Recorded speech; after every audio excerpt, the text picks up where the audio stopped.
요즘 아침에 눈을 뜨면 제일 먼저 무엇부터 하시나요? 저는 습관처럼 스마트폰을 집어들고 AI부터 켜게 됩니다. 날씨를 묻고 오늘 일정을 확인하고 어제 미처 답하지 못한 이메일 초안까지 부탁하죠. 복잡한 자료를 찾고 정리하는 일, 산더미 같은 스케줄을 관리하는 일까지도 AI가 대신해 줍니다. 심지어 점심 메뉴를 고르는 사소한 결정까지 AI의 도움을 받으면 너무나도 편리합니다. 불과 몇 년 전만 해도 상상하기 어려웠던 일들입니다. 이제 AI는 우리의 일상 깊숙이 스며들어 없어서는 안 될 존재가 된 것처럼 느껴집니다. 그런데 이상하지 않나요? 삶이 이렇게 편리해질수록 마음 한쪽에서는 알 수 없는 불안이 따라옵니다. 이 불안감의 정체는 과연 무엇일까요? 자, 상상 하나만 해봅시다. 우리가 쓰고 있는 수많은 AI 서비스가 어느 날 갑자기 사라진다면요? 구글도 없고 오픈 AI도 없고 네이버나 카카오도 없는 세상입니다. 오직 하나의 거대한 AI만 남는 미래죠. 그 AI가 모든 정보의 입구가 되고 모든 질문의 유일한 창구가 된다면 우리는 과연 어떤 세상을 보게 될까요? 어디로 들어가게 될까요? 저는 이 상황을 물에 비유하면 가장 이해가 쉽다고 생각합니다. 도시의 모든 수도시설을 단 하나의 회사가 독점하고 있다고 가정해 봅시다. 처음에는 편리합니다. 관리도 잘 되고 물도 깨끗해 보입니다. 하지만 어느 날 그 회사가 가격을 올린다면요? 수질 기준을 바꾼다면요? 다른 선택지는 없습니다.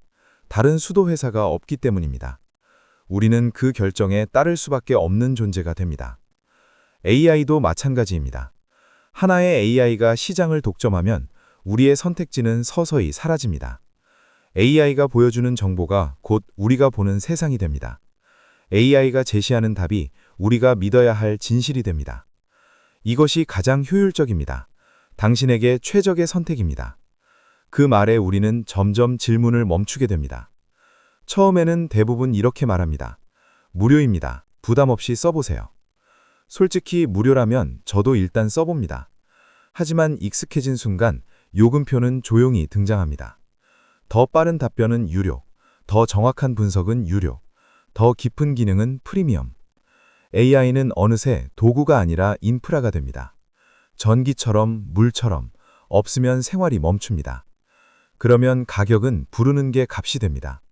우리는 선택의 여지 없이 지불해야 합니다. 이때부터 사회는 또 한 번 갈라집니다.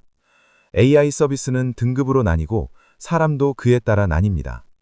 돈이 있는 사람은 더 빠르고 더 정확한 AI를 씁니다. 돈이 없는 사람은 제한된 AI에 의존합니다. 같은 시간을 써도 결과는 완전히 달라집니다. 이건 단순한 편리함의 차이가 아닙니다. 이건 사실상 능력의 차이가 됩니다. 노력보다 도구가 결과를 결정하는 시대입니다. 이 차이는 교육에서 가장 먼저 드러납니다. 어떤 아이는 24시간 AI 과외 선생님이 붙어 있습니다. 어디서 막히는지, 왜 틀렸는지 AI는 모두 알고 있습니다. 맞춤형 설명과 즉각적인 피드백이 따라옵니다. 반면 어떤 아이는 교과서 한 권으로 버텨야 합니다. 질문할 대상도 방향을 잡아줄 사람도 부족합니다.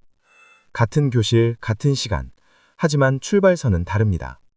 이건 단순한 성적 차이가 아닙니다. 자신감, 미래 선택지, 인생의 방향까지 바꿉니다. 교육이 사다리가 아니라 벽이 되는 순간입니다. 취업 시장도 다르지 않습니다. AI가 이력서와 면접을 돕는 사람과 모든 걸 혼자 준비하는 사람이 경쟁합니다. AI의 도움을 받은 사람은 이미 정답에 가까운 준비를 합니다. 건강도 마찬가지입니다. AI가 위험을 미리 알려주는 사람과 아플 때까지 기다리는 사람이 나뉩니다. 사회는 점점 두 부류로 갈라집니다. AI를 잘 쓰는 사람과 거의 쓰지 못하는 사람. 이쯤 되면 AI는 단순한 도구가 아닙니다. 정보를 고르고 숨기고 강조하는 힘. 이건 분명한 권력입니다. AI는 답을 주지만 답을 고르는 것도 AI입니다. 만약 전 세계 신문의 에디터가 한 명뿐이라면 어떨까요? 우리가 보는 세상은 한쪽으로 기울 수밖에 없습니다. 경쟁이 사라지면 혁신도 멈춥니다. 이 정도면 충분하다 에서 멈추게 됩니다.